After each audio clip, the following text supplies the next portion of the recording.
Tessa Lark, and I am so thrilled to be playing for my first time at the Soraya on October 23rd.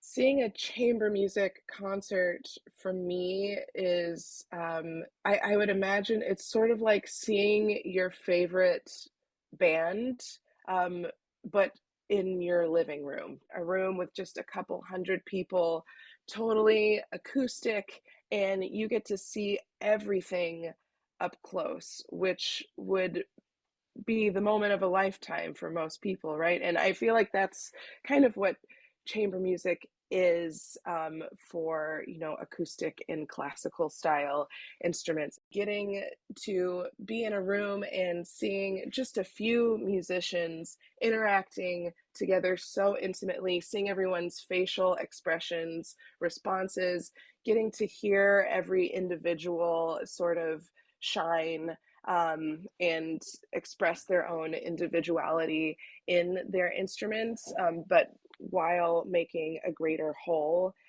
is just something you can't get other than in a chamber music setting. So the intimate setting they're preparing for Soraya, I'm very excited about it. I haven't seen it, but this is something that is going to fit in this kind of gondola ride that we're going to take you, the audience, through Venice. So I look forward for that. I'm sure that the people at Soraya have arranged a beautiful setting and atmosphere for that. So in this performance, it's me and Philharmonia Baroque Ensemble and of course Steli Gomez. There's no conductor.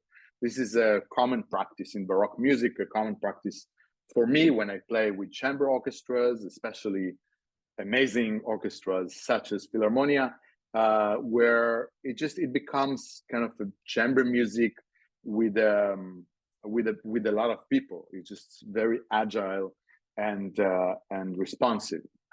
With all those, I love conductors. Don't get me wrong. Love conductors. They're good for the world. But for this kind of music, it creates such an immediate connection with the orchestra, and we are like all playing towards the audience, and that's fantastic for this music. Absolutely. I play mostly concertos, and I was actually talking about this with some friends recently.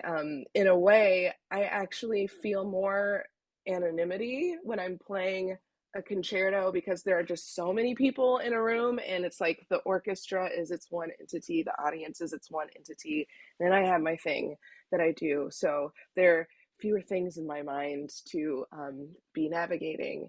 And in chamber music, it's like it's sort of like speed group dating. I've never done that sort of thing, but I imagine it's just as complex as that would be in real life, because you're dealing with each individual, everybody in the room. In this case, it's three of us. We're bringing our whole vulnerable package to a room, and we're putting our hearts and souls into this music. We're bringing all our musical insecurities to the room, but trying to shine through that and navigate interpersonal dynamics as well in the room, and uphold everybody to play their very best while also bringing your very best into the room. It's just like being a great chamber musician is simply being a great human being. As a mandolin player, it's not like my path as a classical musician was predictable or even carved by anyone. There was no mandolin soloist I could or wanted to follow the footsteps, but I still had, a vision of the mandolin or myself performing on a mandolin on the main stages, and kind of getting out of the confined community of mandolin playing. I really feel it's an instrument worthy to be in center of stage, no less capable of producing beautiful musical experiences than the violin or the piano, the other instruments we all know. What I love in particular about this trio is that we're also bringing original compositions into the fold. And so it's not just the individual that you're hearing interpreting third party music, the man who wrote the music is actually standing there on stage, and we get to work with this man who wrote the music. So it really feels like almost creating an entirely new ecosystem. If I board a plane with these guys and people say, you're musicians, are you in a band, is usually the first question that we get. And there's really no difference. It's like there are three people boarding a plane together with instruments, that must be a band. And that's what chamber music is. It's just it's a very, yeah, highly sophisticated type of music that a band happens to be playing.